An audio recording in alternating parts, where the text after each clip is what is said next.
A long time ago, back when human civilization was still in its infancy, powerful demons and evil sorcerers ruled over the land. They created a host of monsters and sent them to slaughter all humans in existence. Soon, a group of human rebels banded together. With their swords raised, they swore to brave the darkness, and in doing so, subdue each and every monster that sought their destruction. They became known as the Marechausse Hunters.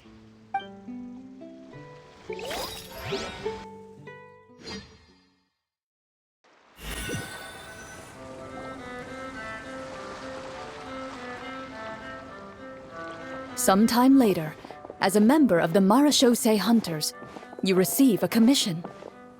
Following the address provided on the message, you take a boat and arrive at this strange city. As you inhale, you can taste the slightly salty air of the docks as you begin to survey your surroundings. There aren't many people in the vicinity, but you do take note of a few others who, like you, seem to be sizing up this place. Your eyes meet, and you realize these people are fellow Marechausse Hunters, likely led to this location after receiving the same commission as you. You're all Marechausse Hunters too, right? Allow me to introduce myself. The name's Navia, monster hunter by trade and helpful neighborhood businesswoman on the side. What say you to traveling together? We can help each other out on the road. Okay, count me in. My name is Lyney. I've been wandering since I was little and picked up a few less than legal tricks along the way. I was adopted by a Marechausse Hunter and later chose to follow in his footsteps. Is this where you introduce your character to everyone? It sounds like they've done this dozens of times. My name is Furina, and, I grew up in a noble family. I always had a strong interest in performance and the arts. Even though I'm a Marechausse Hunter, what I really want is to be a performing artiste. Hey, that's really cool. You can do it, Furina. That's exactly how it's done. Paimon is Paimon, a good friend and companion to this Marechausse Hunter right here. I've been studying medicine ever since I was a child. I want to do my part to eradicate these monsters and use what I've learned to heal others. Oh, welcome, welcome. When we face the monsters, I'll make sure to charge in front to give everyone some cover. You can take care of the healing at the back. You open your envelopes at the same time.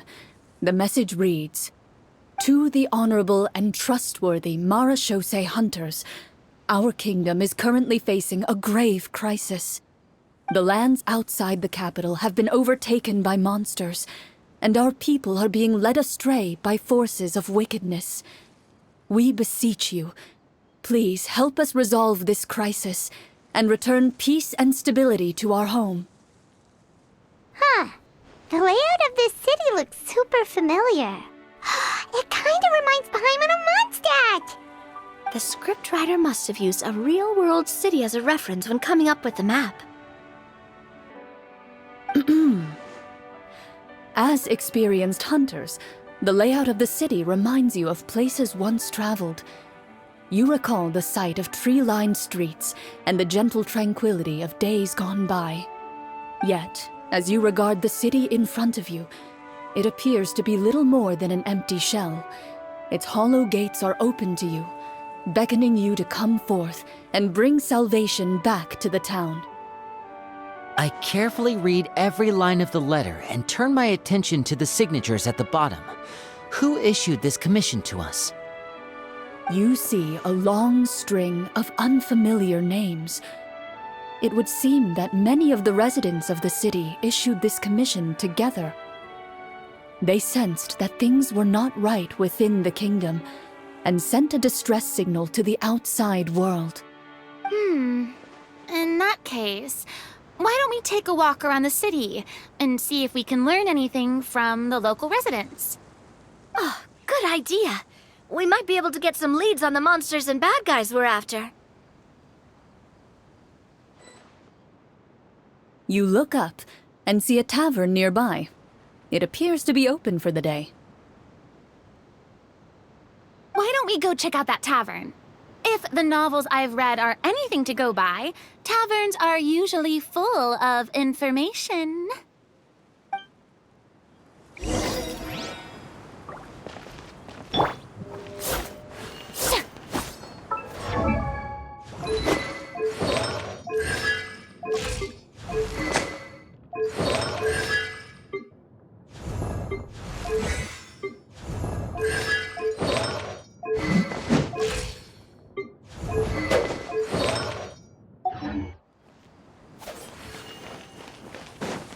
As you approach the tavern, you find a plainly dressed woman standing nearby. She appears to be rather troubled about something.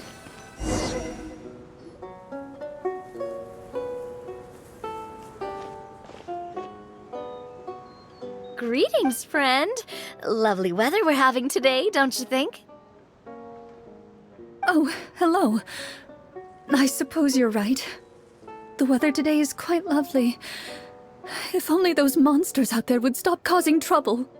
It seems like every character included in the script has a certain amount of useful information to offer. If we keep asking questions, we might be able to get some good leads. Oh, come now, don't be sad. Life is all about optimism. Oh, that reminds me. What did you have for breakfast this morning? Huh? I don't think that's the kind of question we're supposed to ask. Nothing turns a frown upside down like good food. How about some macarons? I could make you some. You didn't even take cooking as one of your skill proficiencies. That's not necessary, miss. Excuse me for saying this, but you don't really look like a chef. Besides, I'm not really a fan of sweets. So you're someone who barely smiles and doesn't like sweets. You're really starting to remind me of this one friend of mine. Hey! Did she just... me? Clorinde must have broke character for a second. This isn't getting us anywhere. Traveler, maybe you can think of something.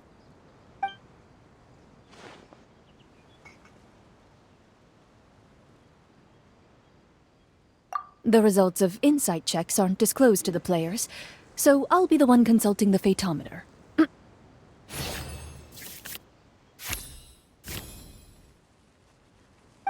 You recall all the lessons you've learned in your time and begin to carefully observe the woman's mannerisms. You notice that when she's quiet, she has an empty look in her eyes, as if her thoughts have drifted to a place far, far away. And when she speaks, she often subconsciously reaches out to touch the ring on her left hand. So you noticed.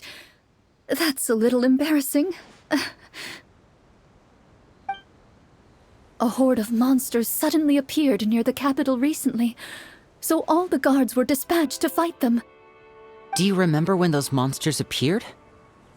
I'm not completely sure. All I know is that my husband was dispatched to fight them 3 days ago. Do you know where he was sent? It all happened so fast. When we said our goodbyes, he couldn't even tell me where they were sending him. You have our thanks, friend. We'll find and defeat those monsters as soon as possible. We sincerely hope your husband will be able to return to your side soon. Oh, thank you. Don't worry. We'll find him. Just try to remain optimistic and wait for good news. We don't always get to choose what happens to us. But we do get to choose the little things like what we eat and how we respond to the things life throws our way.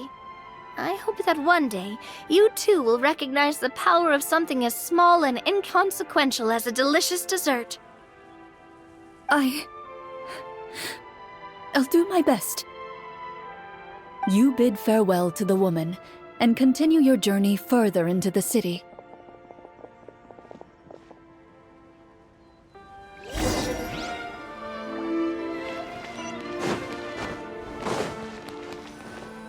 As you venture further into the city, the streets appear largely empty. An elderly woman walks past. You see her shake her head as she puts away her wrinkled wallet. A nearby merchant folds his arms and gives you a disdainful look. You get the impression that he's someone who has long gotten used to the sight before him.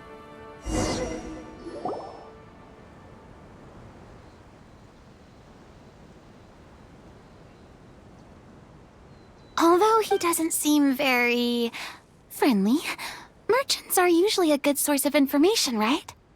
Pardon me, sir. I'd like to ask a question if I may. That depends. How much are you willing to pay? How about this much? What do you take me for? Some lowly beggar? You can't even buy half an onion with that amount. Surely an onion can't be that expensive, right? What do you know? War's nearly upon us. Everything costs several times what it did before. If you're not gonna buy anything, then scram. Whoa, what a nasty guy. Maybe we shouldn't even bother talking to him. But he still might have information we need. Traveler, can you think of something? A performance? I've never played a role-playing game like this before, but even I can tell that suggestion is pretty far-fetched. Is a performance check really going to help here? All right. Ahem.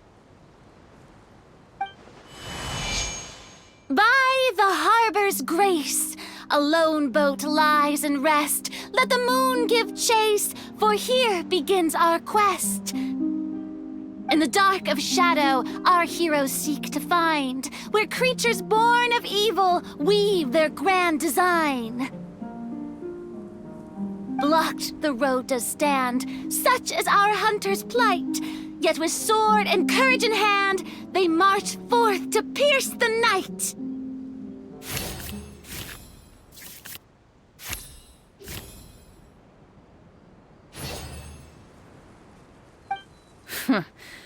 I don't recall asking for a bardic song. Don't expect me to give you any coin. But if you meant what you sang, and you are indeed some kind of hunter, then by all means, please, go out and kill those monsters for us. Those monsters are camped outside the city, and they've been destroying all our trade routes.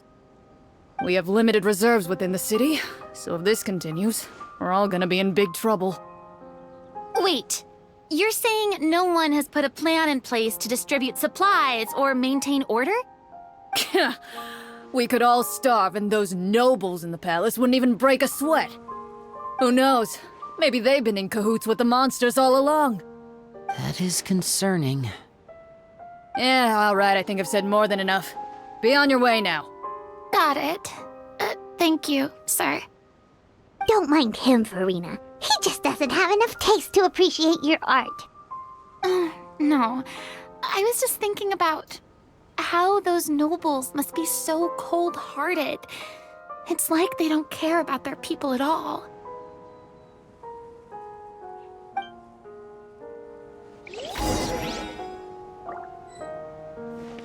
Should we try to go somewhere with more people? Oh, how about the city square? Follow me.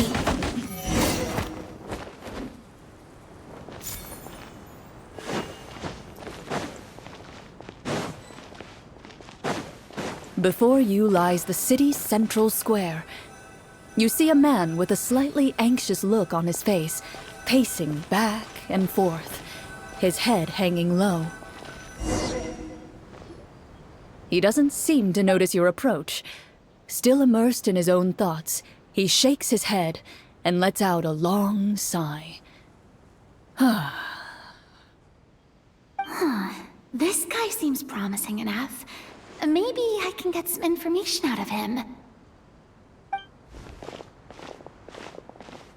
Hello, sir. Is there anything I can do to help you? Wait, you're... I'm... Oh, dear goodness! You're a Marechausse Hunter! You recognize us? Ah, are you one of the people who wrote the commission letter? Yes, yes! Oh, I didn't expect you to actually come. Oh, what great news! The city is saved! What happened here? Alas, we once lived comfortable, carefree lives. This city used to be free of monsters. The first Marechausse Hunter, Casiodor, the Golden Hunter, he was the one who drove them back. However, monsters have once again surrounded the city.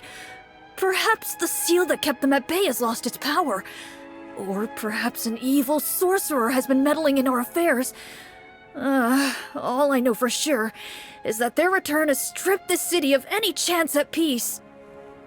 Are there not enough soldiers to drive them out?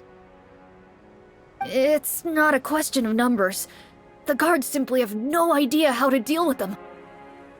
Most people my age have never even seen one of the monsters, much less been trained to fight against them.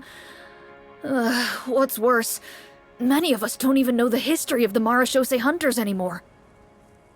When I was a child, though, my grandfather would tell me stories about how the Marechausse Hunters drove back the monsters. So, on the off chance that something might come of it, I decided to reach out to you. To be perfectly honest, I was starting to think all those stories were just tall tales. But now that I've seen you in person, I finally know that it was true! Well, you can rest easy, friend. The righteous and formidable Marechausse Hunters are on the case. The man is touched by your determination and resolve. His eyes begin to well with tears of relief. Still, if we are going to hunt the monsters, we need to know where to find them. Can you All I know is that the area outside the city is dangerous. I'm afraid I can't point you toward a specific location. Oh, although, if you leave the capital through the main gate and follow the road, you should run into a group of guards. They might know more about where to find the monsters. I see. We'll go look for them then.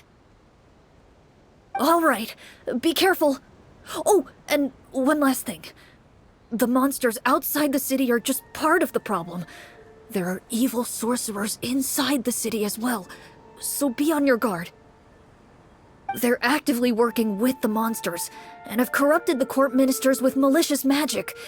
They're the reason why, even inside the city, everything has been a giant mess.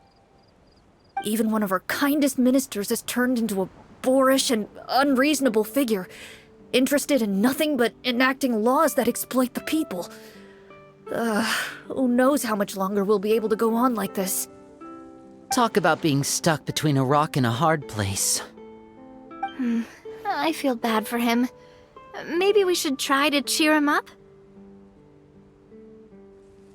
Hey, not everything can be solved with food. I appreciate your kindness, but for now, it's more important to focus on the crisis at hand. Brave hunters, I leave the future of this kingdom to you.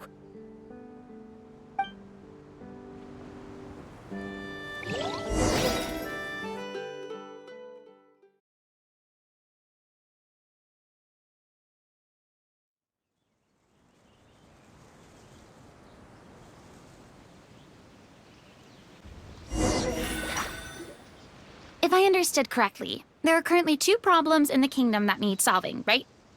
Exactly. We need to defeat the monsters outside the city and take down the evil sorcerer stirring up trouble from within. But which problem should we tackle first? Well, this seems like a good moment for a break. Take some time and discuss what you want to do. Let me know when you've made your decision. I really didn't expect the people in the city to keep us at arm's length like that. I totally thought the hunters would be treated like heroes. Well, Clorinde said the script took cues from the real history of Fontaine, right? Maybe the real-life Marechausse Hunters were also treated like that. I wouldn't say it's a perfect representation of history, but there are definitely some similarities. Would you like to hear more about it? Sure. As long as it doesn't spoil anything in the script. You brought up bits and pieces of the Hunter's history before, but it was all in passing. Paimon wants to know too! The hunters were super powerful, right? Were they all from a special line of supernatural beings or something? Kind of like the yokai in Inazuma? No. All Marechausse Hunters were ordinary mortal fighters. The only thing that set them apart were the special sword techniques passed down over the centuries. Huh? So you mean anyone could become a Marechausse Hunter? In theory, yes. All you would need to do is survive the rigorous training and master the swordsmanship techniques required to fight the monsters. Still, most people dropped out at the early stages, and others called it quits the minute they saw a monster in person. To become a hunter, you must be strong in both body and mind. What kind of monsters did the hunters fight exactly? Oh, and the evil sorcerer the script mentions. Did they exist in real life too? The land of Fontaine once played host to an ancient dynasty known as Remuria. After that dynasty fell, monsters began to appear, intent on obstructing humans from establishing a new social order.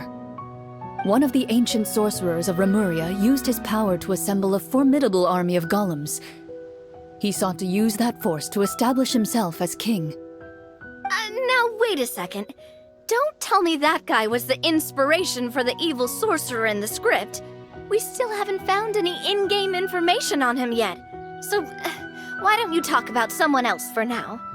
Well, I wasn't planning on going into anything you might be able to find out in the game. But if you want me to talk about something else, then... How about Casiodor, the Golden Hunter? Or Egeria, the ex-Hydroarchon? Wait, but those people are all from a super long time ago. Where did you learn all this, Clorinde? From my master. Huh. By master, you mean Miss Petronia? Someone you know? Absolutely. Miss Petronia and my father were good friends. Back in the day, she would often bring Clorinde over to play, but then... Let's not get off topic. Anyway, back to what I was saying. Responding to Egeria's call, a number of warriors followed Casiodor into battle against the monsters.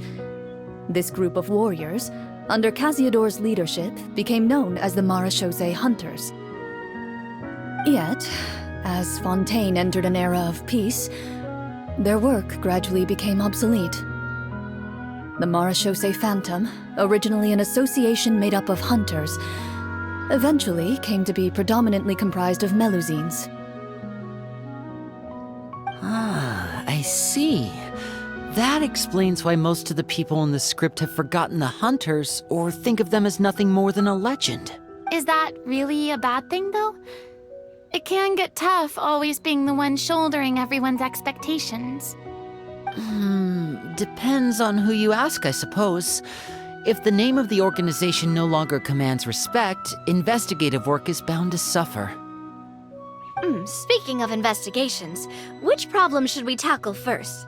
Monsters or evil sorcerer? I vote monsters. That's the main duty of the hunters, right? We can come back to the sorcerer later. Well said, Miss Furina. Plus, if the sorcerers really are the masterminds behind this whole thing, defeating the monsters could give us some clues on their intentions as well. What about you, partner? What do you think? I mean, you're not wrong. But those characters are usually the ones pulling the strings behind the scenes. More often than not, they're very formidable opponents. Going after them now might be jumping the gun a little bit. We don't want a total party kill on the first day, right? With Clorinde as the GM, I wouldn't rule out the possibility. Then it's settled. Let's go hunt some monsters. All right.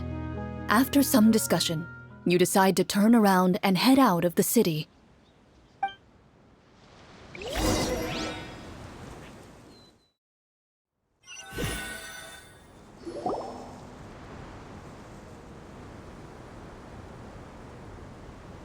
Let's take a look around, like that guy said.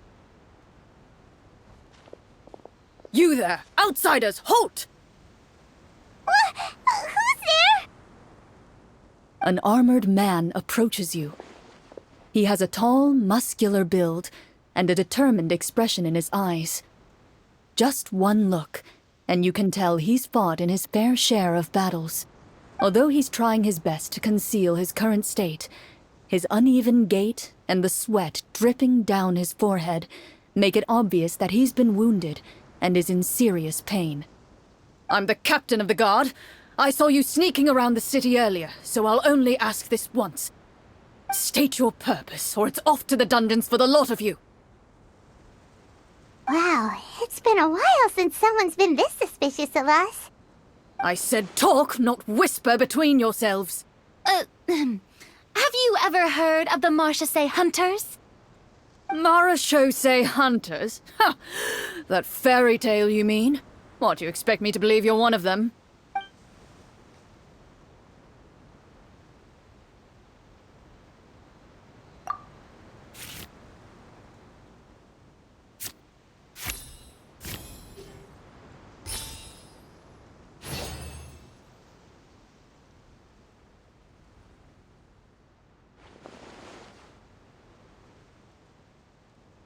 Using your knowledge of medicine, you're able to deduce that the injury on his calf was a monster's doing, and the wound has already begun to fester.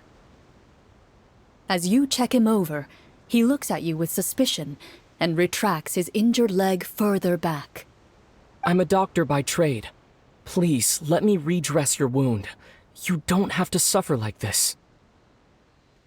The man appears somewhat disgruntled at having been exposed, but soon relents and raises his leg for you to take a better look.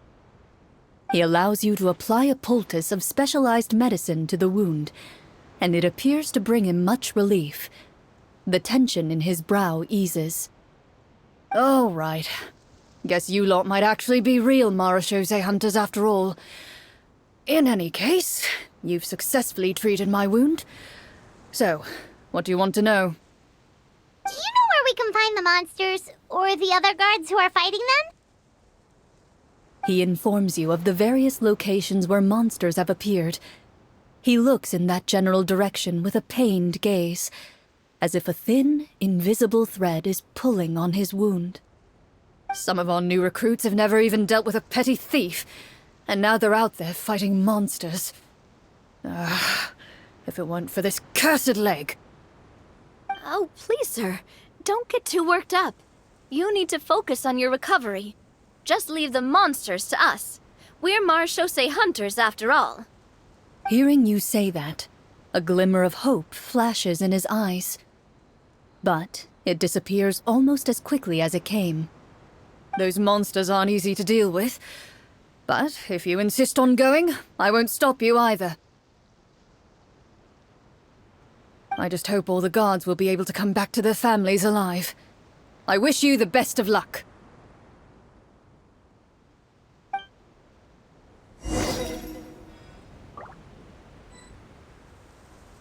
Based on what the captain said, the monsters should be right up ahead. Let's go. Hopefully we're not too late.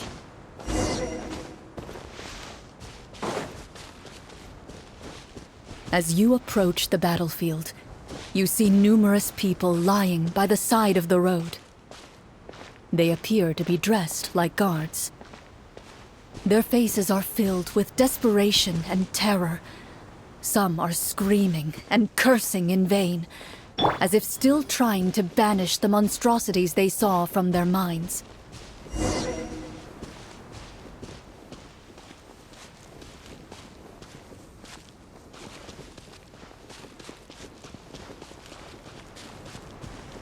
A few of the wounded look up at you in shock and disbelief. Quick, leave this place. Turn around and don't look back, they yell.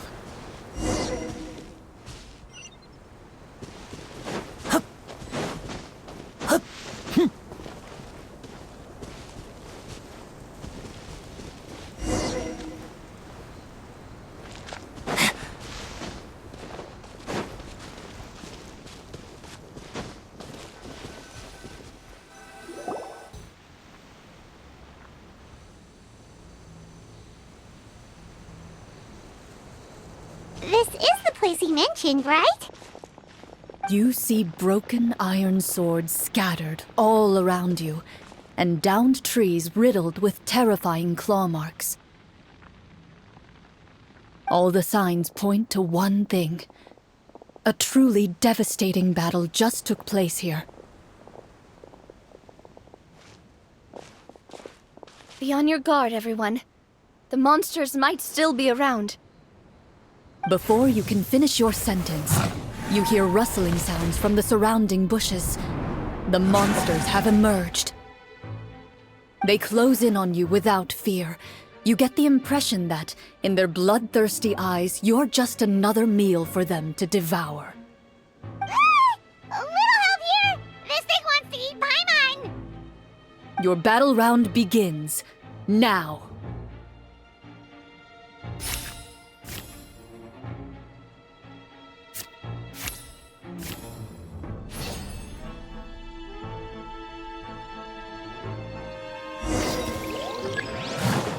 And voila! Let's get this show on the road! Strike a pose! Let the world come alive! The next battle round begins now. Your name on it! Fellow, Wait! Yeah!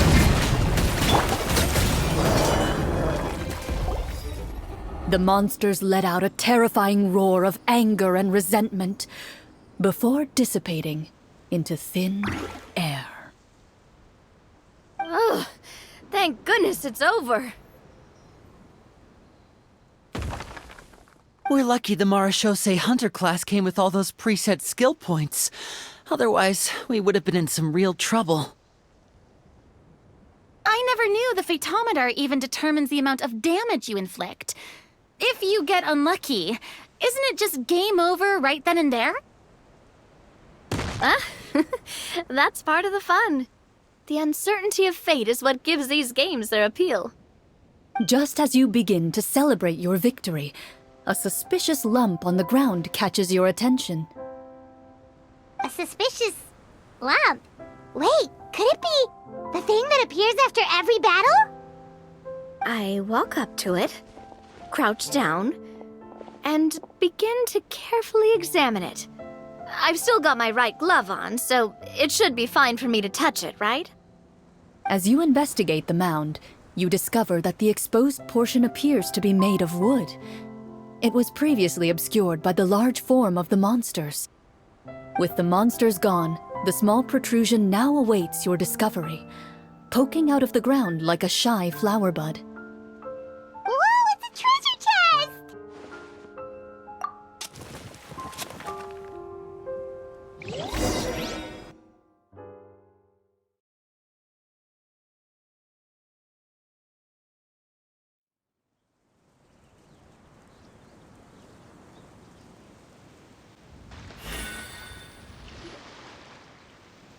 With everyone's help, you successfully excavate the wooden chest from the ground. Even without opening it, you can tell from the mora and jewels scattered around the chest that it must contain quite the fortune. Makes sense. We worked hard for this. Let's open it and we can share what's inside. I can understand your excitement, Paimon, but think about it. Doesn't it seem like there are people out there who need this treasure more than us? Yeah. Think about all the people suffering in the capital, or all those guards who got hurt fighting the monsters. Wouldn't it be better if we gave the treasure to them? Wait, is that how it works? Paimon thought since we were the ones to dig it up, we could just take it for ourselves. Well, let's put it this way. Any decision you make during a role-playing game can impact the future course of the story. But would the people really believe us? It's hard enough for us to prove we're Marechausse Hunters. What if they think we procured the treasure illegally? They might get even more suspicious of us. That's definitely something we should consider. Maybe we can come up with an explanation in advance. Well, if donating it could cause that much trouble, why don't we use it to buy some gear and fill up on good food? Then we'll be ready to fight even more bad guys. Looks like you're facing a difficult choice once again. Well, it's getting late. Why don't we call it a day for now? Wow, where did the time go? I'm not sure if it's because I'm having so much fun with you all or because the story is particularly enticing, but I feel like I could almost keep going. Here, here. Ooh, how about we play through the night? I'm not sure I'll have enough energy for that. Yeah, that won't work for me either. Lynette will give me an earful if I get home too late. I understand how you feel, Navia, but we have to change venues for the next part of the story anyway. Huh? Another location? There's a special note for the GM at the end of this section that says to proceed to an indoor set for the next part of the script. Whoa, they really pulled out all the stops for this new script. Well, even if we end the game for the day, we can still stay a little longer and hear Clorinde finish her story, right? Paimon wants to hear more about the history of the Hunters. Something tells me you just want to finish the free desserts before we break for the day. That's just a coincidence, okay? Besides, to Paimon, not finishing free food feels even worse than having to buy her own. And anyway, Paimon really does want to hear more about Clorinde's master. Well, It's nothing. I appreciate the concern, but it's all in the past. It won't do any harm to share these things now.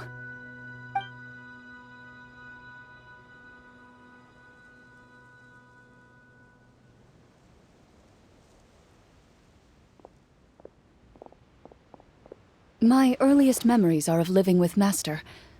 According to her, she saved me from certain people of ill repute. My birth parents had left me behind some time before that. What a heavy beginning for a life story. Master was a fascinating individual, if inexperienced in the ways of raising children. My first ever toy was a short sword. Although I suppose it wasn't so much a toy as something Master removed from her waist and handed to a noisy child in need of distraction. Oh wait, so she handed an actual sword to a child? Isn't that dangerous? Did you hurt yourself? Of course I did. I cut my palm and bled quite a lot. But Master was not concerned. She just stood there and casually lectured me about it. See, that's what you get for not holding the sword properly, she told me. She then crouched down next to me and said, "Give me your hand. I'll teach you to bandage this wound. After that, it's time to learn how to truly hold a blade." Excuse me for asking this, Clorinde, but how old were you exactly when all this happened? Probably around, 3, give or take. 3? Isn't that when most kids are still struggling to hold a fork? As I said, Master was rather inexperienced in the ways of raising children. She believed trial and error was the best way to teach a child what they're capable of. I'm not so sure this is a question of experience.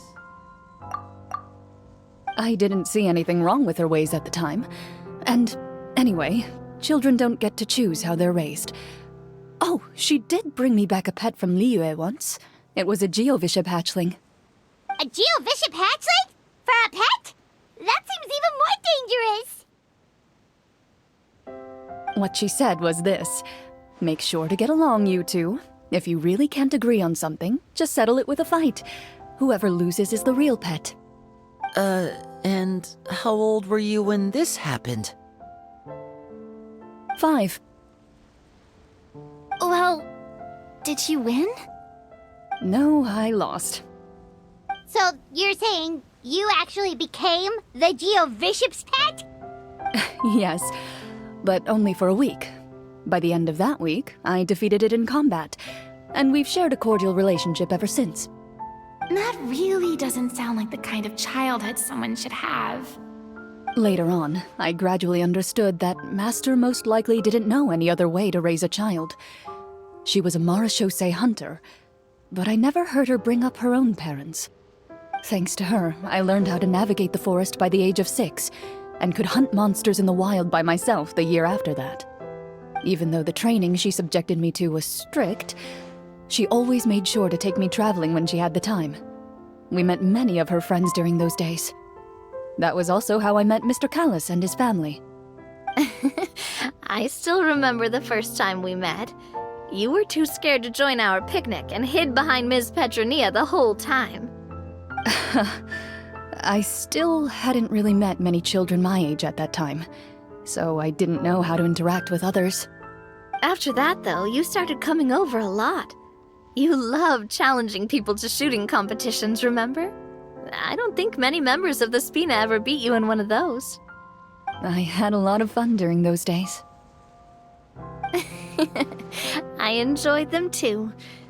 Oh, do you remember that one time we went exploring around the Spina together? We overheard Papa call your master Fontaine's Protector of Justice. We tried to pretend like we never heard anything, but you nearly let it slip that one time. Protector of Justice? Oh, wait, you mean that vigilante hero from 20 years ago? The one who was always active at night? Yep, that would be her. She often would put on a black cloak and go out at night. I never knew where she went or what she was doing. Until, like Navia said, we overheard the truth from Mr. Callis that night. 20 years ago, huh? I still remember the guards leaving all kinds of witness reports about her on Neuvillette's desk. My apologies. Oh, there's no need to apologize. You had nothing to do with it. And anyway, everything she did was for a good cause. Although, calling herself the Protector of Order was a bit much, especially when she deliberately operated outside the law. Huh? When did the Protector of Justice become the Protector of Order? Oh, she had a bunch of code names. I heard she would just come up with a name on the spot whenever she was asked. Later on, she probably got sick of answering those questions and decided to stick to just two. The Protector of Justice and the Protector of Order. That sounds like her, all right. I bet she forgot which of the two she'd use by the time she got back each night. Well, she certainly sounds like a fascinating individual. With her strong sense of justice, it's no surprise her student followed in her footsteps. It's true. I always wanted to become like her. Someone powerful, independent, and with a strong sense of conviction. But...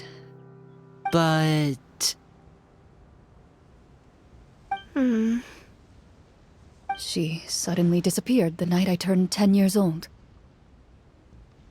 Disappeared? What happened? I have no idea.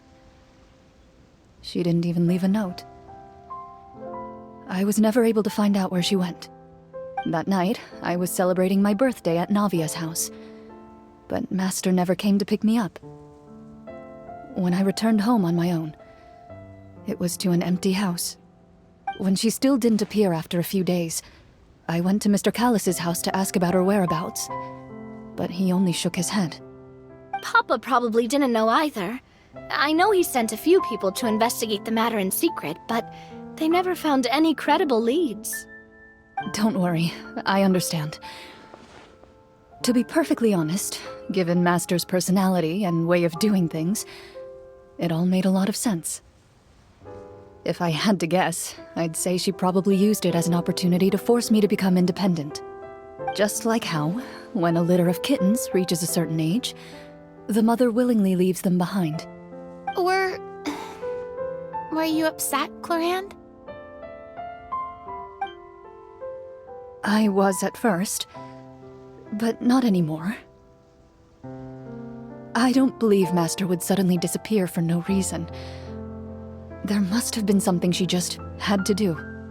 Well, despite everything, you still managed to follow in her footsteps and become the greatest champion duelist in all of Fontaine. You're practically a living symbol of law and justice. I suspect my position would be far too by the books for her. Master always did whatever she pleased. But you're right. I suppose I do take after her in some ways. Who knew Clorinde had such an interesting past? I never had the chance to ask her about it before. I wonder... if Clorinde's master were the champion duelist back then, Would that duel against Mr. Callus have gone differently? Oh no. Judging by the atmosphere, Clorinde and Navia are probably thinking something similar. The mood just got super awkward all of a sudden. Well, anyway. Would you look at the time? It's getting dark, so we should probably call it a day for real this time. If we keep talking like this, we really will be here all night. I had a great time today, Miss Clorinde. Thank you for being our GM. Anytime. The script was good, but I've got to say, your childhood stories were even better. Hey, you should tell us more about that fight against the Geo-Bishop sometime. Maybe your master was onto something. You could be right. What does she mean, onto something? I certainly don't know any 5-year-olds who want to fight a bishop in their spare time. Guess I'll head back as well. I need to save my energy if I want to continue enjoying the story tomorrow. You're that excited to hear about my fight with the bishop? I was talking about the script.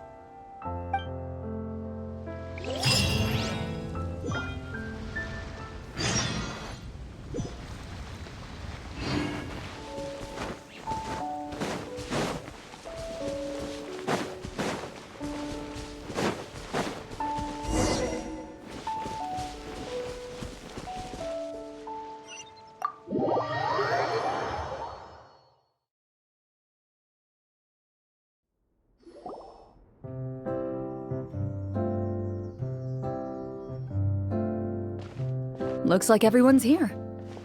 Now, before we begin, why don't we finish where we left off yesterday? There was an important decision to be made, yes?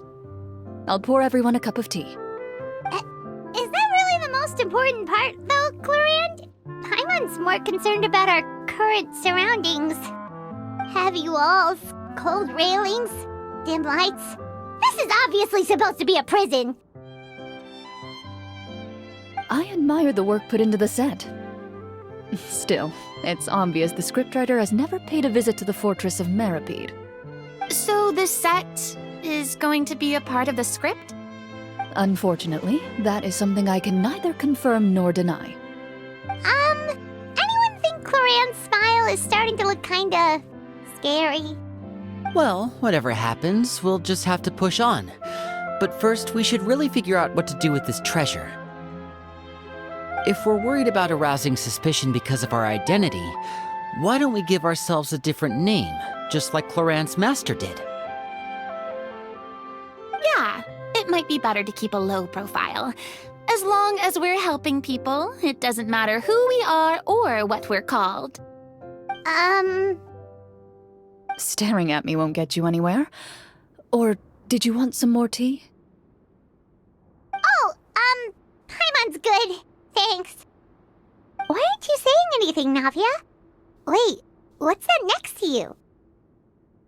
Oh, this is the short sword Clorinde mentioned last night. I found it. Huh. I'm surprised you managed to track it down after all this time. Well, I made sure to take good care of it, considering the circumstances in which you gave it to me. Of course I had to keep it safe. Anyway, where were we? Oh, right. I was just thinking about all the potential ways for us to break out of prison.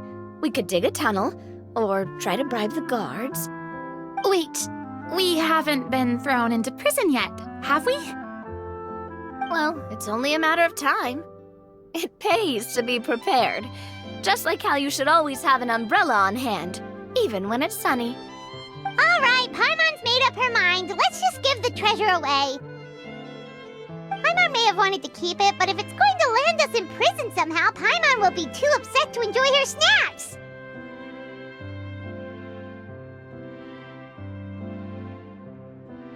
So, you've reached an agreement? All right then, we can continue with the story. Oh, and we'll collect all the scattered pieces of treasure on the ground as well. All right. You collect the treasure and make your way back to the capital with your bag of loot in hand.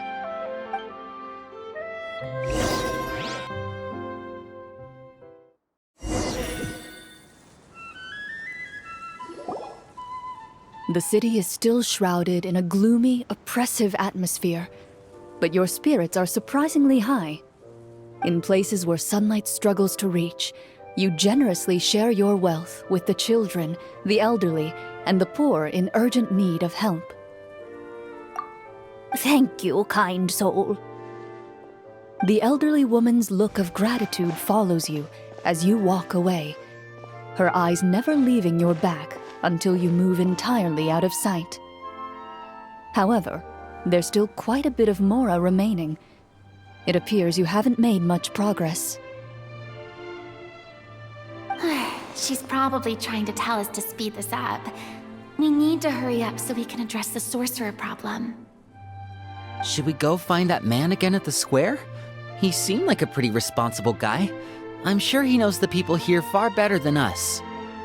Oh, good idea!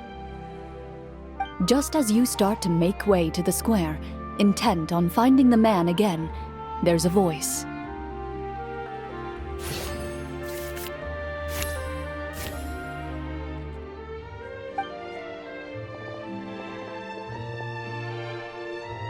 Please wait, distinguished guests.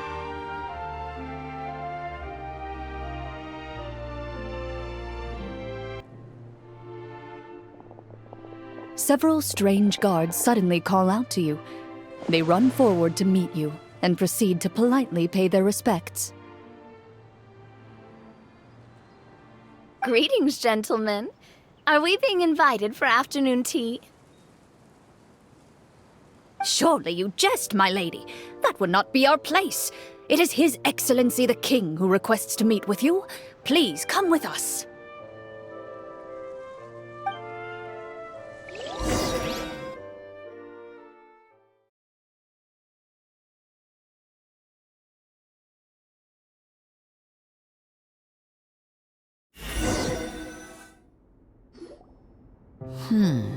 Do you think this could be a trap? Well, we have to investigate the court at some point, right? Meeting the king himself would be a fantastic opportunity to do that. I say we go for it. If something happens, we'll just turn the whole place upside down. That sounds a little intense. After a quick discussion, you nod to the guards and agree to follow. They lead you all the way to the audience hall of the palace. Gilded tables line both sides of the hall. The space itself is adorned with all manner of expensive antiques, glass shelves, and silver candlesticks. The items appear quite ordinary in size and dimension, yet their presence somehow makes the emptiness of the hall feel even more surreal and ominous. Wow, it's so luxurious! The elderly king, clad in a magnificent robe, sits upon the deep crimson throne before you. He wears above his head a majestic crown, with a gemstone the size of a bird's egg set right at the very front. As you observe it, you see a complex pattern of light reflect off its surface. They're here, Your Majesty. A man dressed in dark clothes, likely a minister, shields his mouth with his... After a moment, he lowers his hands and stands back up.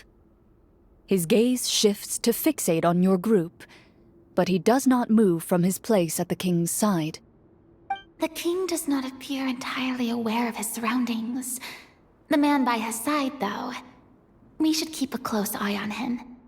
The king remains still and says nothing. The minister is the one who speaks.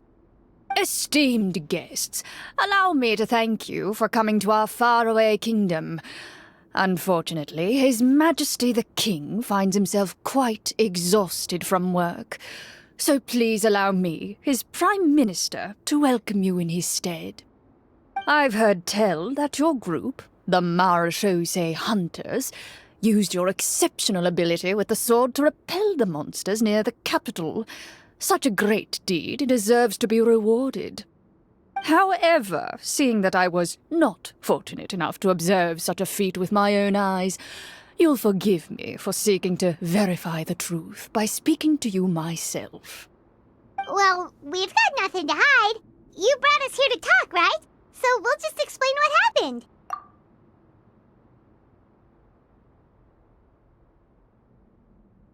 The golem's blades were so powerful, they could cut down trees in a single swipe. It took a lot of effort to defeat them, even for trained swordsmen like us. Well, that was enough details, right? Believe us now? Your account does indeed match those of the survivors. Since you were the ones who defeated the monsters, that must mean you are also in possession of the treasure they stole? Well, we did take the treasure, but... How did he know about the treasure? Then I must ask that you return it at once. It belongs to the kingdom. Wait, but didn't you just say that our great deed deserved a reward? Shouldn't the treasure be considered a part of that? Yes, that was indeed what I said. But you seem to have forgotten a very important distinction. Only that which is freely given by the king can be considered a reward. Taking the rightful wealth of a kingdom without said permission, on the other hand, is a crime. But that's completely unreasonable. Yeah, that makes no sense! If it weren't for us, the treasure would still be buried underground somewhere! Maybe so, yet the fact remains.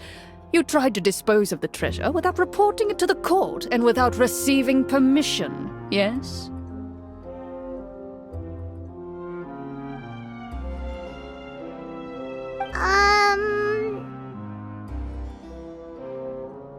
What, no answer? Surely you're not insinuating that you, a group of legendary Marechausse Hunters, sought to take the treasure for yourselves? Well, what about the king? Is he just gonna let this guy talk for him the whole time?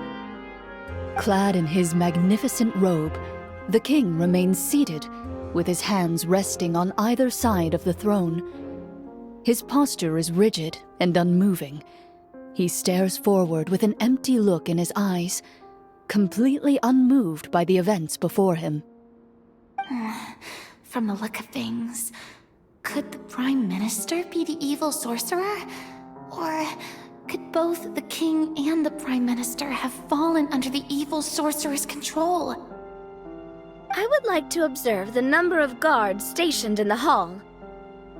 The guards in the palace appear fully armed, their expressions solemn. Sensing the tense atmosphere in the room, they stand at the ready, each with a hand placed upon the hilt of their sword, as if prepared to draw their weapons and surround you at a moment's notice. Well, there goes my plan to turn the whole place upside down, I guess. It appears we've been visited by nothing more than a group of ill-intentioned imposters. What a pity. Guards, take them away and throw them in the dungeons. Before I decide your fate, however, I must first determine whether you have any accomplices outside the court. Can't we try to slip away? Or maybe start some kind of riot? But if we try to fight the guards right now... Don't worry. At least we figured out who's behind all this. Let's just play it by ear. If you're scared, Paimon, just hold my hand. Aw, thanks, you guys. You allow yourself to be led away by guards surrounding you on both sides. It's only when you begin to feel drops of water falling from the dungeon ceiling and smell the stench of death and decay all around you that you finally realize you've stepped into a completely different world. Stay here, and don't try anything funny. The guards lock the cell door and leave without looking back. Wait, sir! Your voice echoes through the dark hall, but the only response you receive is the sound of water dripping from the ceiling. No! What should we do now? carve out a new path of fate with our own two hands, of course. I draw my weapon. You reach toward your waist, but find nothing there. You now recall that your weapons were confiscated before the guards locked you in the cell. The bag of treasure along with them. What about that knife I hid in my boot? When did you hide it in there? When I was thinking about digging a tunnel. Rejected. You failed to inform the GM of this course of action. Moreover, the guards would have conducted a thorough search before throwing you in prison. And the keys to the cell aren't anywhere to be seen? Correct. You don't even feel a lock hole on the cell door. Oh, well, there goes all our plans. Indeed. Huh? Why are you the one saying indeed? Because that statement holds true for me as well. This is where the script ends. What? But that's a terrible ending! Generally speaking, this should be the point where the scriptwriter gives the players some kind of hint, or gives the GM some kind of code for how to move forward. I mean, maybe they just really wanted us to be immersed in the feeling of being in prison? Like, they'll only show us the way out once we've grown truly and utterly desperate? That is a possibility. If only there were desserts and tea in real prison. Oh, wait, guess it's kind of how the Fortress of Meripede works if you're lucky. Oh, before I forget, Navia, the short sword you had with you earlier. I took a closer look, and the craftsmanship doesn't appear to resemble anything from this era. If I remember correctly, that style was last in vogue several hundred years ago. Wait, Clorinde said that sword used to belong to her master, right? Does that mean her master has been alive that long? I doubt it. The way she went about things often made her seem childish more than anything. I'd say the sword was most likely an heirloom passed down over time. Hang on. A precious heirloom passed down to you by your master. And you gave it to me just like that? You weren't worried I might lose it? Master left many things to me when she disappeared. There was the sword, an old key, and a good amount of junk she probably just didn't want to take with her. I gave you the sword back then, because I didn't want our friendship to end. Wait, when did this happen exactly? After the duel. Between Mr. Callis and myself. Before that, Clorinde would have meals with us and even stay over at the Spina some days. She was on great terms with Papa as well. After the duel, though, there was a period of time where we simply didn't know how to face each other. She entrusted this sword to me, and never came back. We were both sad, and conflicted, and totally overthinking everything as a result.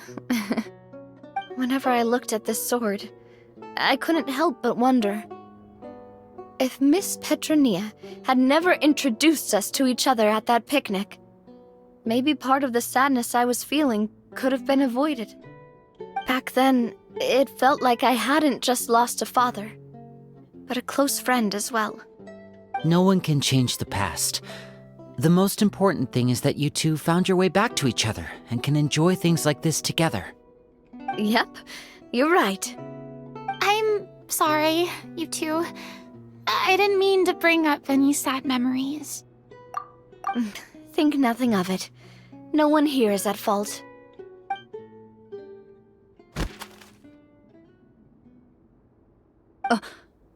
Huh?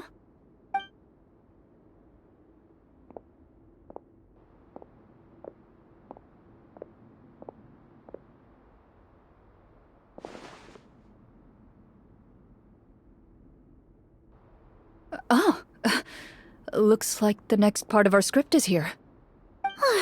Perfect timing. The situation was really starting to get desperate. And not just because of the prison thing. From Clorinde's face, Paimon really can't tell if it's good news or bad news. Water continues to drip from the ceiling. In this lightless dungeon, you lack a reliable way to tell how much time has passed.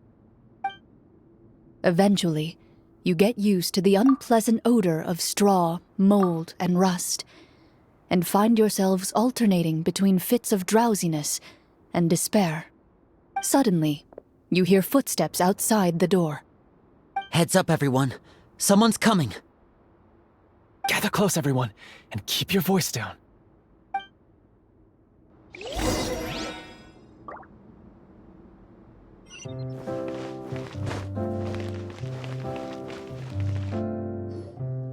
Who are you? I work as a guard in these dungeons, but my true identity is the same as your own. I'm also a Marechausse Hunter. Huh? Shh.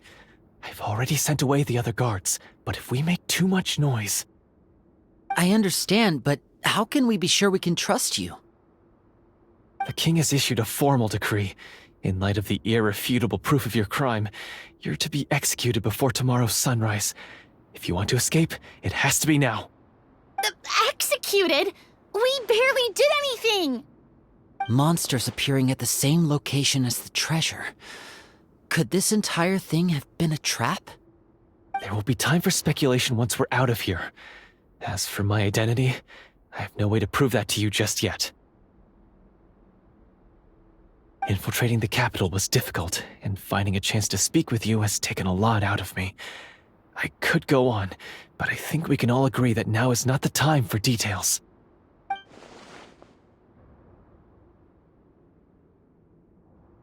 Have you seen our weapons anywhere, sir? Don't worry, I brought them with me. They're just behind the door. Still, these weapons alone won't be enough to defeat the true enemy behind the scenes. His faction is too powerful.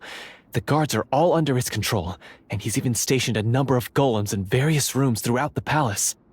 To defeat him, you must find a secret vault. It is said that within that vault, the Marechausse Hunters of the past left behind a treasure with the power to defeat the sorcerer. You're not coming with us? No, I'll remain in the dungeons to deal with the guards. I'll try my best to distract them so they don't go after you. As long as my identity is not revealed, I'll be able to aid you when the final battle comes. In that case, please stay safe. Thank you for your concern. I will do my utmost. As for the location of the vault, here, this map should lead you there.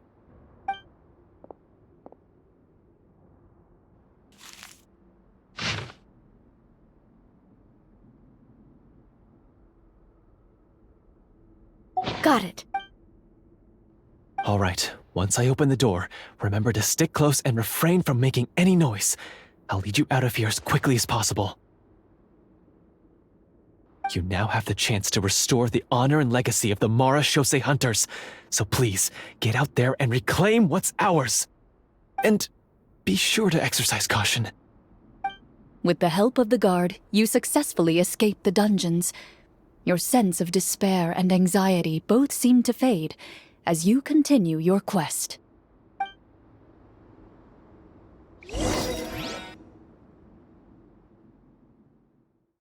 Wait, we didn't get to use our skills at all while we were in prison. Who knows when we're gonna get the chance to use that cool summon spell? That is a pity, but we can only continue to move forward.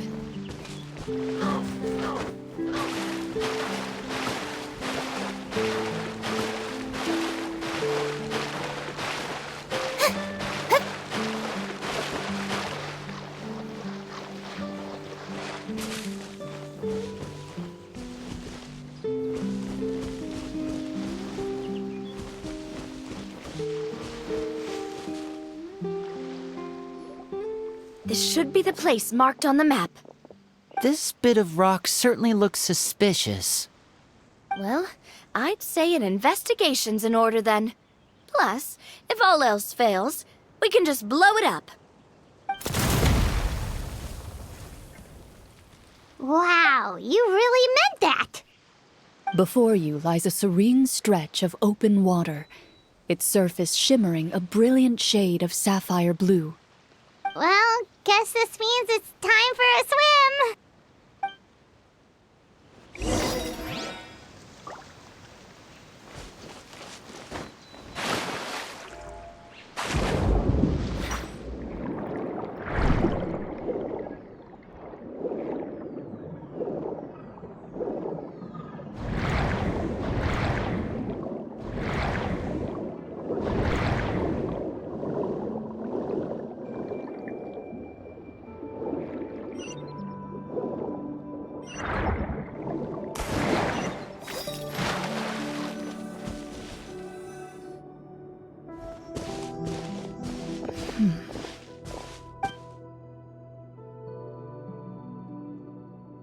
What's the matter?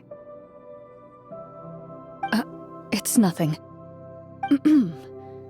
As you step into the cave, you find yourself in an eerily quiet space. Before you lies a narrow passageway that appears to trail off endlessly into the distance.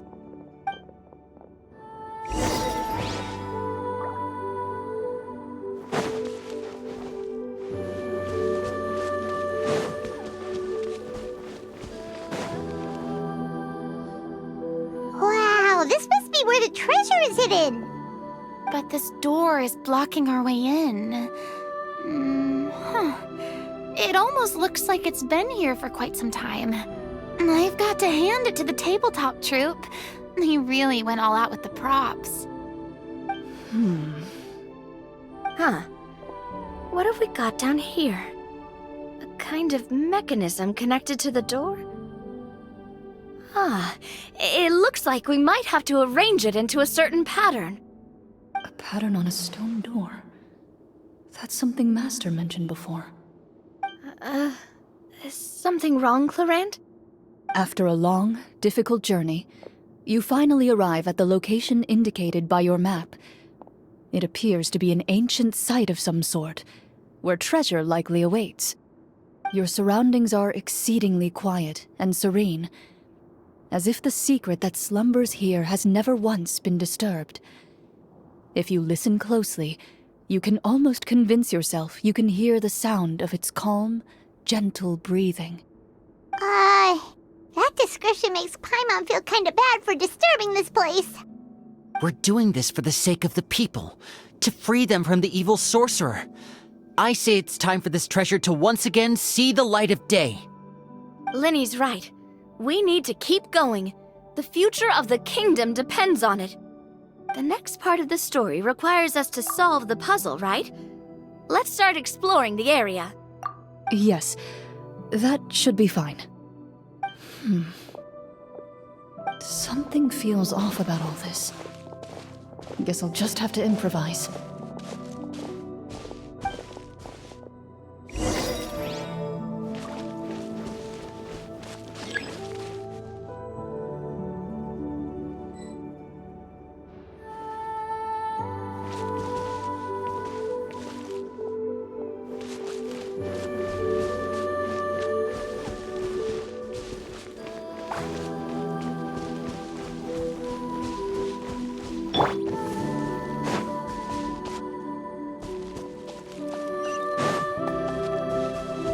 I found something!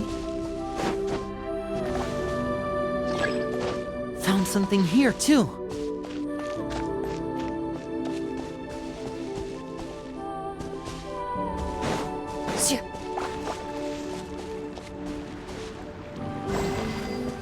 Same here.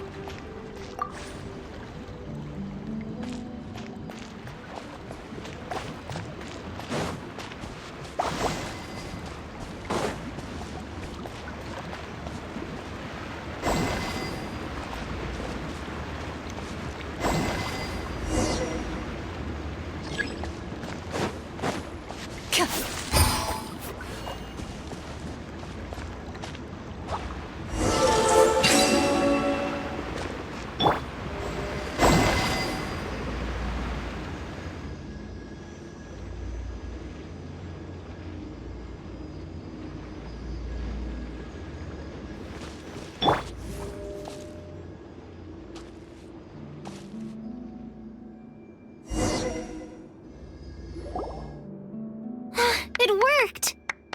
Something just appeared. Some kind of new mechanism, maybe? By solving the puzzles, you prove yourselves worthy of inheriting the secrets of the past. At the end of each puzzle, you're rewarded with With? a key.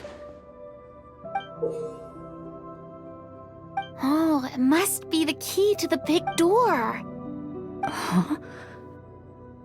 This is one of the Marechausse Hunter keys that are passed down from generation to generation. It looks just like the one Master passed down to me. It is said that 4 keys in total are required to form the final, complete key.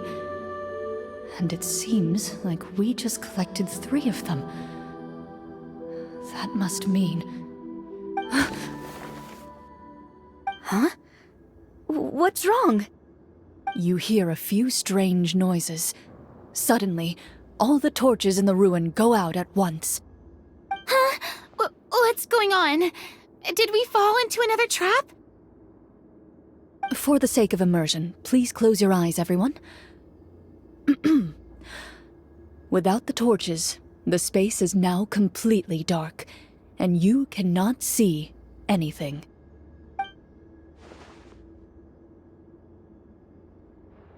But Paimon can still see a little bit over here. Oh, right, sorry. Suddenly, you hear the sound of footsteps pierce through the darkness. There's someone else here? Oh, this is so unsettling. I can't see anything.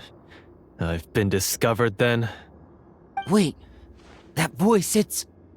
You recognize the voice as belonging to the guard who led you to this place. It appears he now covets the treasure for himself, and has come to stake his claim. Oh, so this is just part of the script. Then I can probably relax. Well, if we can't see anything, that means we can't fight to the fullest of our abilities. Should we retreat for now? Judging by the way he's holding his sword, he must be a real Marechausse Hunter. But this isn't part of the script. Retreat? That's not the Hunter way. If it's dark for us, then it's dark for him. We choose to fight. Your choice is noted. Please keep your eyes closed until I tell you the torches have been relit. This battle will be in the dark. You got it! Well then, let us begin.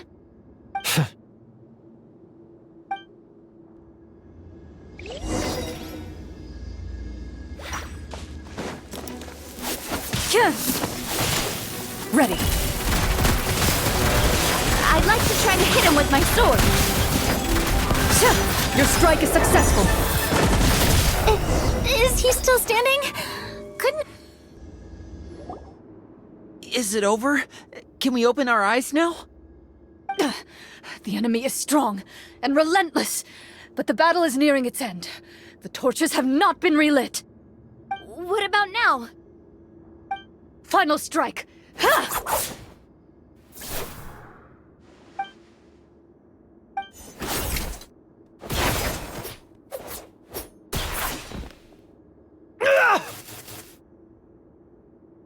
Well, did we get him?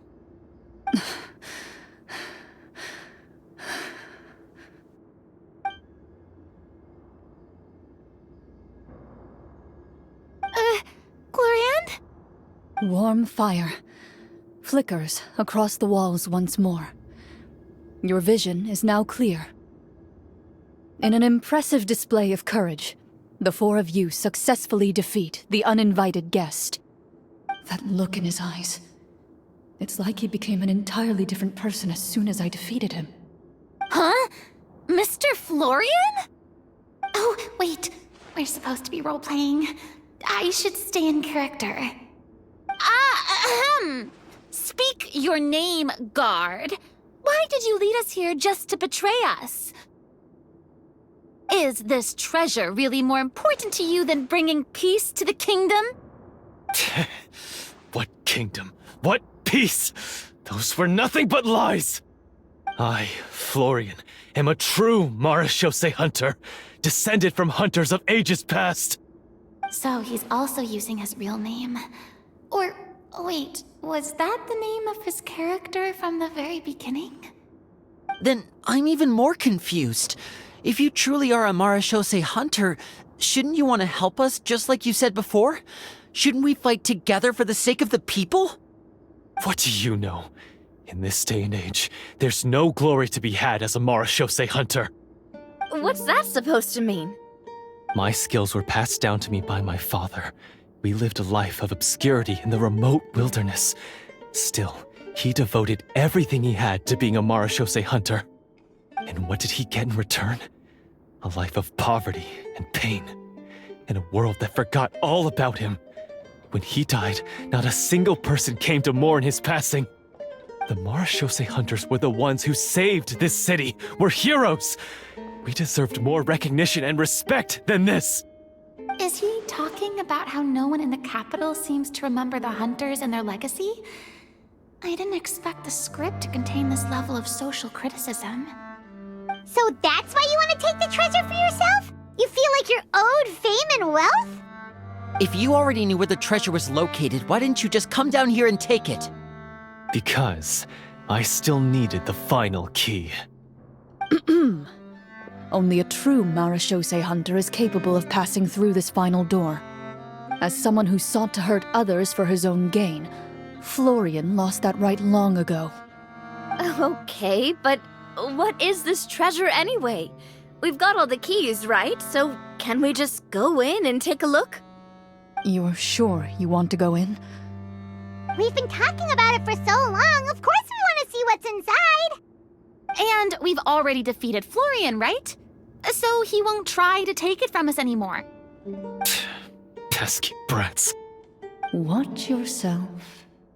Then let's open the door together. All right. Your choice of action is confirmed.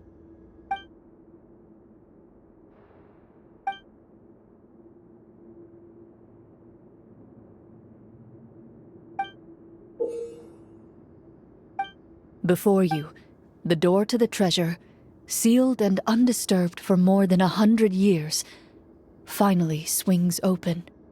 You hear the shrill wail of the door hinge as it rotates for the first time after years of disuse, almost like a sleeping giant letting out an extended yawn. You get the impression that the secrets buried behind this door might be just as heavy as the sound you just heard. It's open! Come on, let's go in! Paimon wants to see what's inside! Ooh, me too!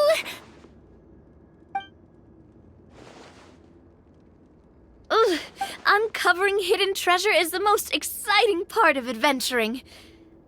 What do we have here? Uh-huh. A stone tablet? And some shabby weapons? You call this a treasure vault? Looks more like an abandoned warehouse! Maybe the troop ran out of budget at the end?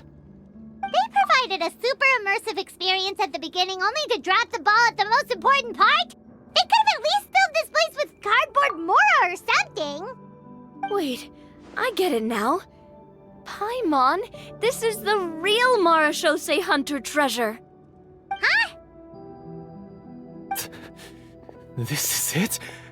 The Marechausse Hunter treasure is just a stone slab and some broken swords?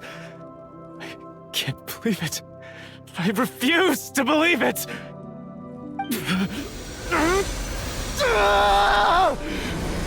Whoa, are you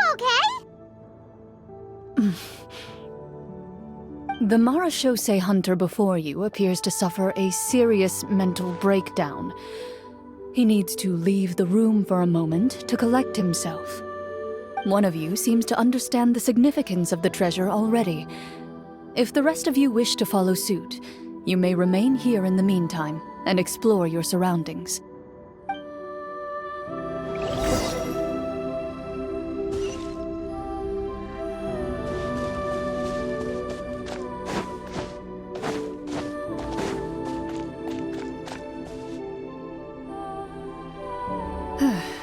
So, how are you doing? Feeling any better? What just happened? Do you remember how you got here? Or what happened to your body just now? I remember now. I brought you here because I wanted to... The explosives in the cave! You mean these? Huh? How did you... I could tell something was off the moment I stepped into this cave, so I kept an eye out. I've already dismantled the whole thing. So the strongest champion duelist in all of Fontaine saved the day once again. Guess I shouldn't be surprised. It would seem your skills as a Marechausse Hunter are as sharp as ever. I deserve some answers, don't you think? Tell me why you wanted to lure me here. Everything you said earlier sounded like the truth. Luckily, your monologue was dramatic enough to convince my friends you were just role-playing. I don't know. I just always felt like there was something in my heart that didn't belong to me. Something agitated and angry. Who knows? Maybe it was my own anger all along. I could never really tell. The feelings about my father and the other Marechausse Hunters are real. It just wasn't fair. I was angry, bitter that no one remembered them or praised their accomplishments. I don't know when it started, but at some point, my anger came to completely consume me. At that point, I remembered the legend my father used to tell me. The one about the treasure. But if the treasure was all you cared about, why plant all those explosives? Wouldn't they just destroy the treasure and bury you along with it? I can't remember. My head is a mess.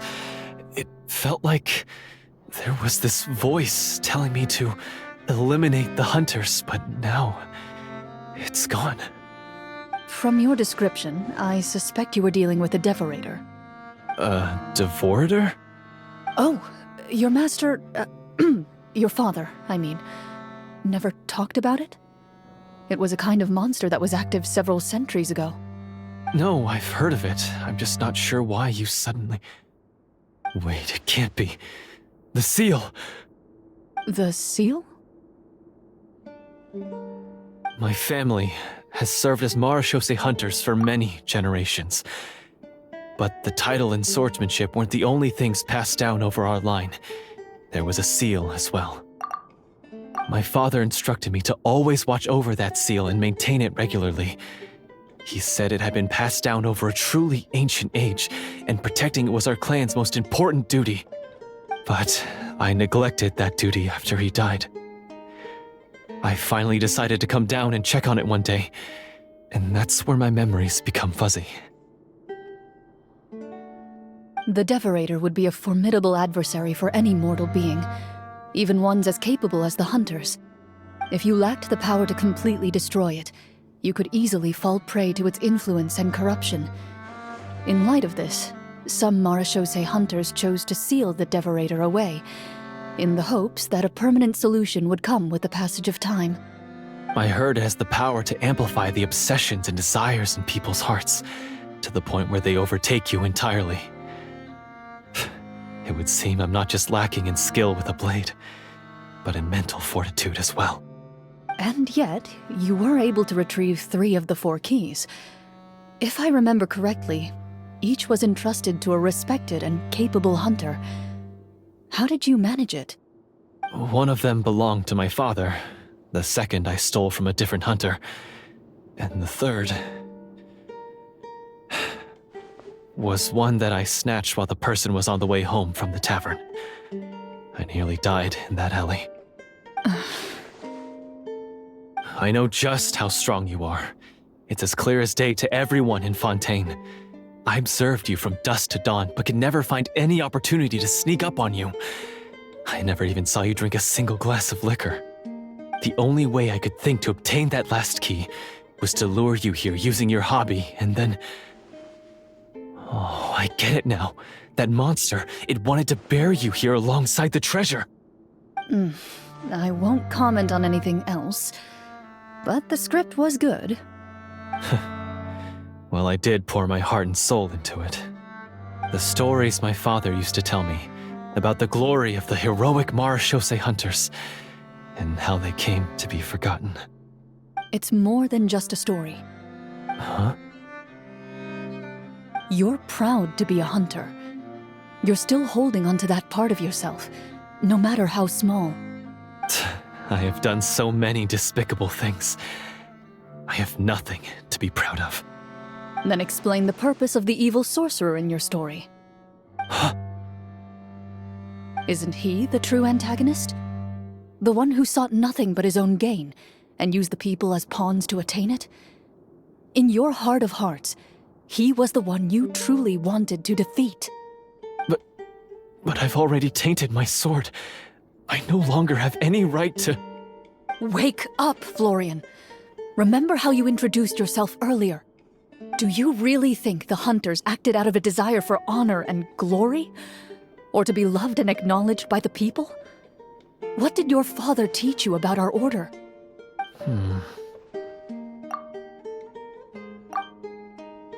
You do not wield your sword for yourself, but to protect those you serve. There's nothing special about a blade. It's the intentions of the wielder that matter above all else. Do you still not understand? Even after seeing the treasure for yourself? The contents of that room, they represent the true legacy the Hunters left behind. You're right.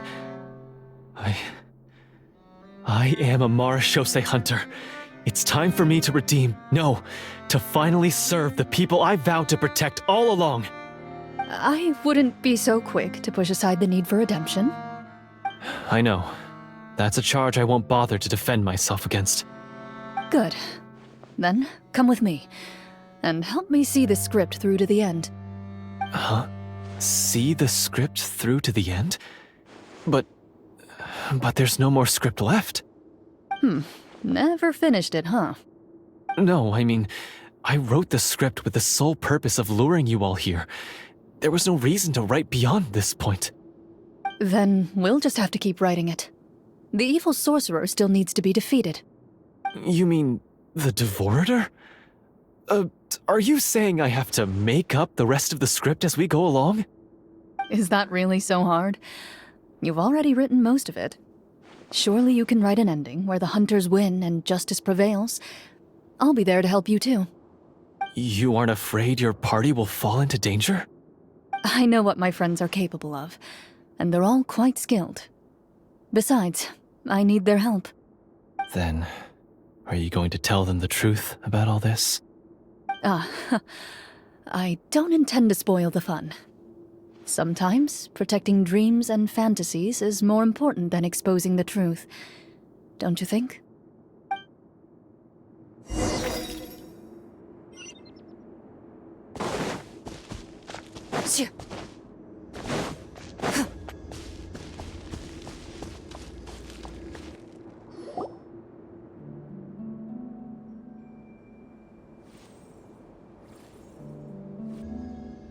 They're back! That took a while. Ahem!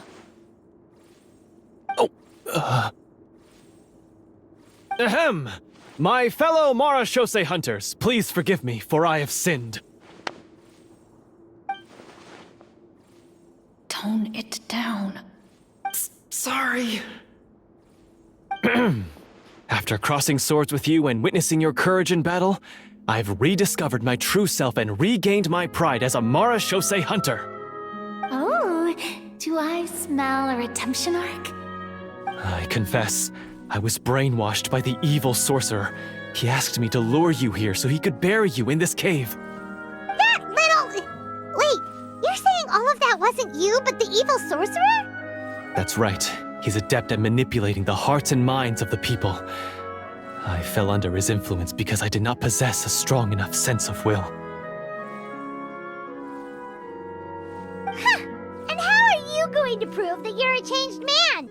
We're not going to fall for the same trap twice. To be perfectly honest, I only came to my senses after seeing the treasure. It reminded me of my father's past teachings. The treasure was actually... The names of all the Marechausse Hunters from ages past and their weapons? Wait, you already know? Of course. Don't underestimate a veteran role player's exploration skills. Oh, wait, I mean Marechausse Hunter Navia's exploration skills. We just finished reading through the content of the stone tablet. That tablet recorded the lives of some fascinating people. For example, this Marechausse Hunter called Est. She inherited the responsibilities of the Golden Hunter and passed judgment on many people. But in private, she had a very easygoing personality. Her favorite pastime was singing and dancing with her friends, and she was said to have a beautiful voice. So, She was just like you. Oh, you really think so? Well, when you put it that way, I suppose I also have a few things in common with this Walter. Working as an executioner, he supposedly used a countless number of tricks to confound his enemies in battle. Oh, if only I could have seen the feats of magic he pulled off back then. Their lives were all so exciting. You could write so many cool books about their accomplishments. How could they have all been forgotten? Because they chose to be. To hunt monsters that only appear in the shadows, you must also operate in the dark.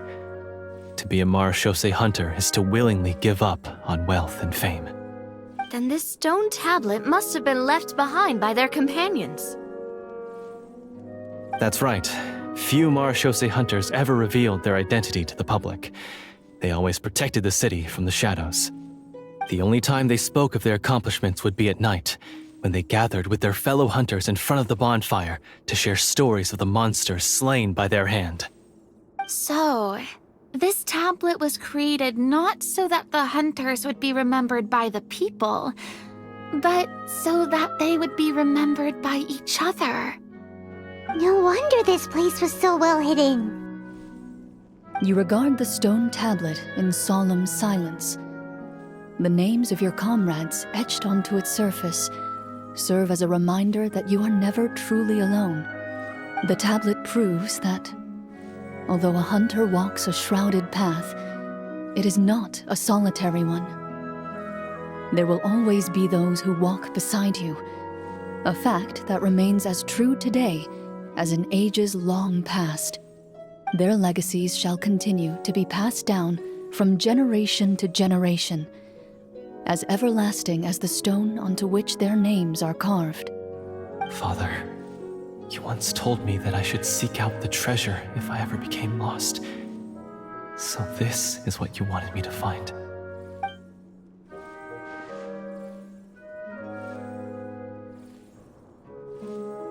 Thank you, my friend. You are very kind. I implore you, everyone, please give me a chance to make up for all I've done. Allow me to fight alongside you and defeat the evil sorcerer that threatens the peace and prosperity of everyone in this kingdom. Well, I say we let you join. Sounds good to me too. Everyone makes mistakes. What matters is what you do to make up for them. I have no objections, but Mr. Florian, do you even know how to defeat the evil sorcerer? When he took over my mind, I gained some insight into his thoughts. Every time I thought of the treasure, he reacted with a strong sense of fear. Huh? He's afraid of the treasure? But there's nothing here except some broken weapons and the stone tablet. What if the secret's hidden inside these weapons? GM, permission to investigate.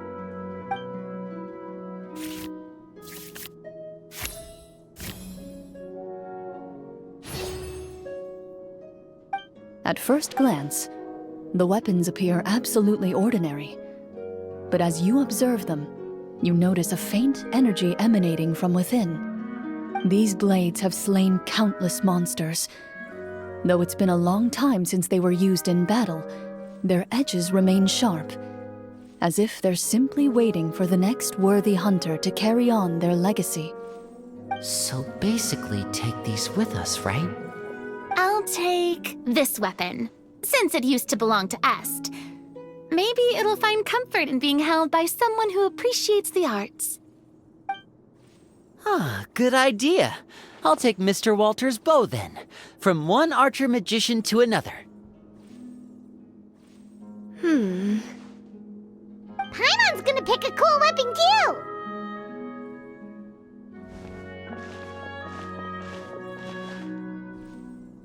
As you grip your weapons, you can almost feel the will of past hunters coursing through your being. It's a feeling of courage, determination, a silent vow passed down from generation to generation that says, eradicate the monsters, no matter the cost.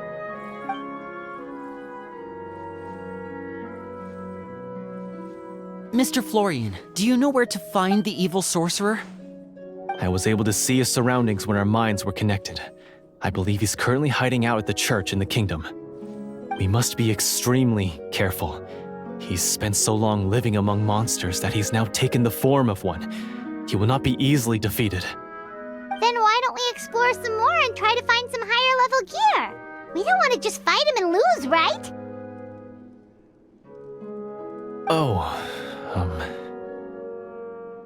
No, we have to strike now. He was greatly weakened when I managed to break out of his control. If we let him rest, he might have time to escape. I agree with Mr. Florian. We've got to act while we have the advantage. Don't forget, the people of the capital are counting on us. Yeah, now that we've got a plan, there's no point in waiting. The longer this drags on, the worse it will be for everybody. Yes, that's what's called...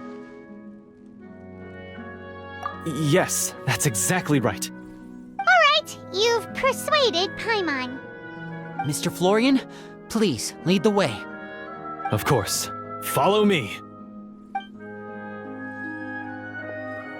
He had to set up so many scenes today, and now he has to join in for this last part. I really don't envy his job. Finally, you decide to slay the evil sorcerer and bring peace back to the kingdom once and for all. As you walk away, you feel the gaze of the stone tablet at your back, as if all the hunters of the past are wishing you success in the battle ahead and awaiting your triumphant return.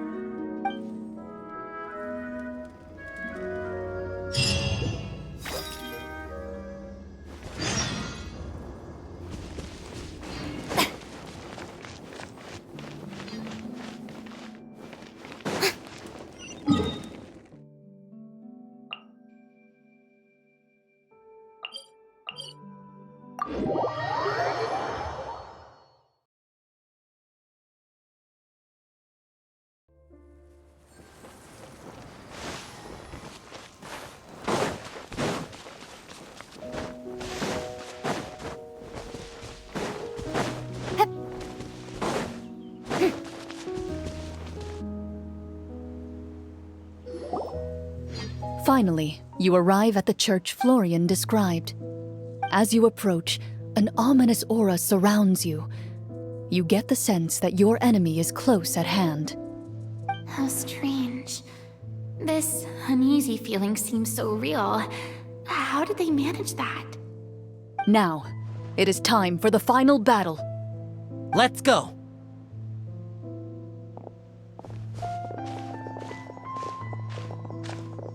Florian, wait. What's wrong? I think you should wait outside. You've already been corrupted by the Devorator once.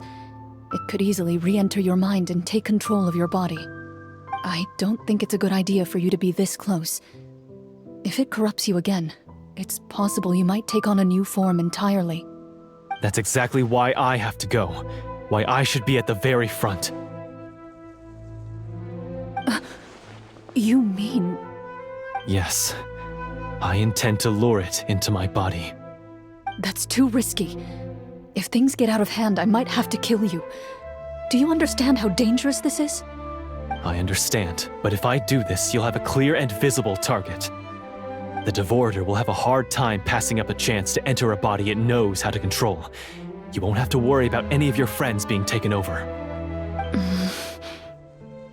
You're not like me, Miss Clorinde. You're a just and powerful Marechausse Hunter. The monster broke free due to my error. It's only right that I shoulder the responsibility for its destruction. This is... something that I have to do. Consider it a duel to restore my honor. My only request is that you give it your all. I understand. Then, as a champion duelist, I hereby accept your request for a duel, and extend to you my most sincere regards. Thank you. The battle is now upon us. Let the Devorator once again tremble under the blade of the Marechausse Hunters.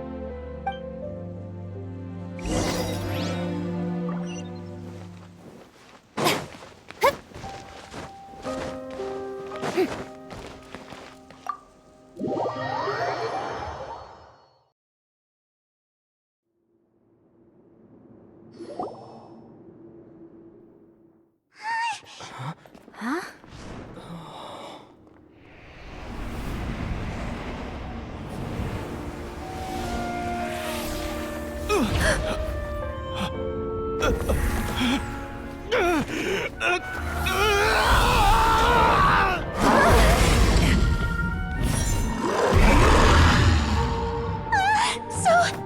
lifelike!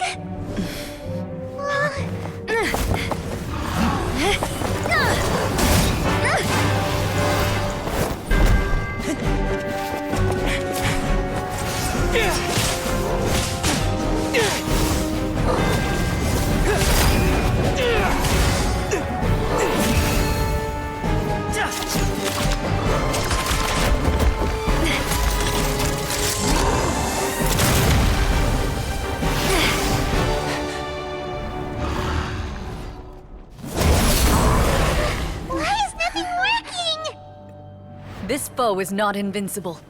You hold the treasure. The power to defeat it in your own 2 hands. The treasure? You mean... The names! It's the Marechausse Hunters' names! How are we supposed to... You forget, Paimon? There's still one skill we saved until the very end. Hunters fight not for fame, but to aid the people whenever they are summoned. Walter the Marechausse Hunter, master of 1,000 tricks, executioner of the Phantom Hunters, I call for aid! Est, the Marechausse Hunter, inheritor of Cassiodor's will, judge of the Shadow Hunters. Answer my call!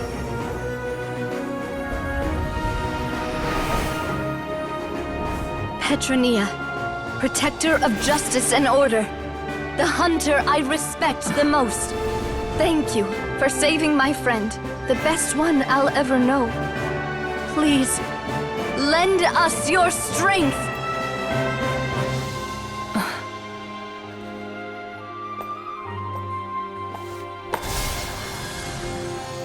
We have come to answer your summons.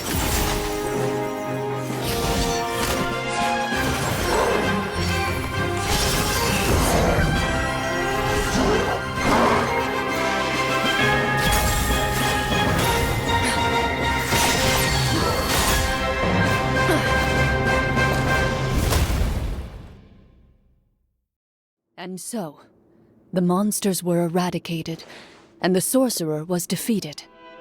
Peace soon returned to the capital.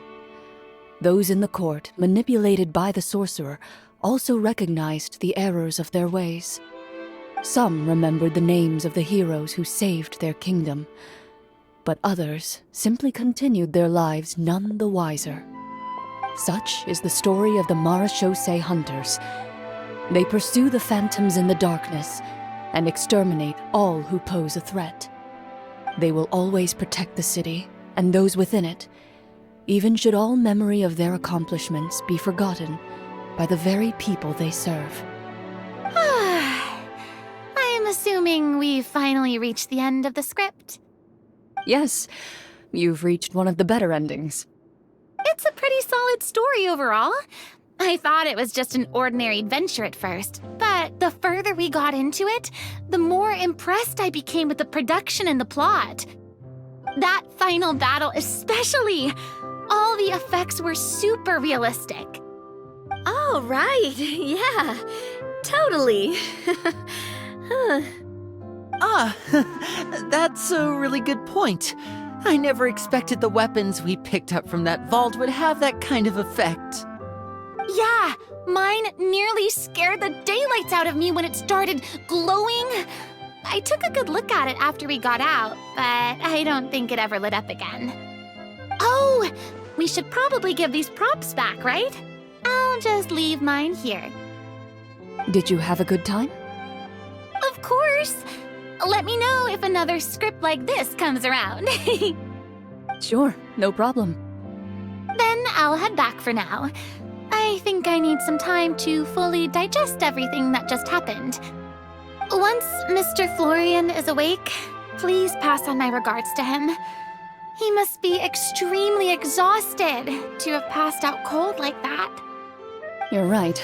He's had a lot to deal with. Well, see you all some other time. Toodaloo!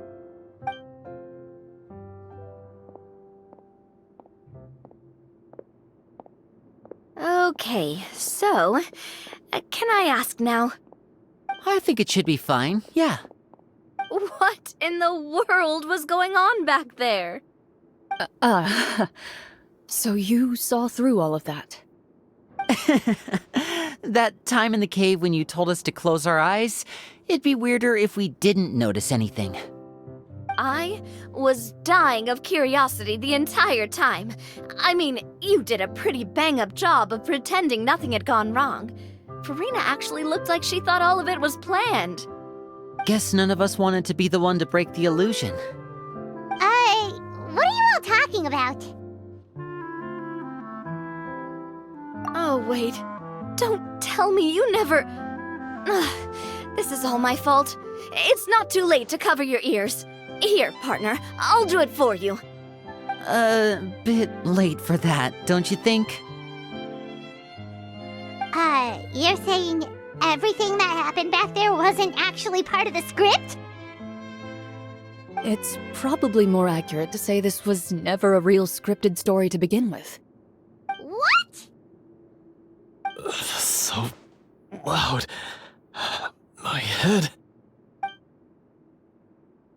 Hey, you! Get up right now and explain yourself! No shaking, please! Oh, my head.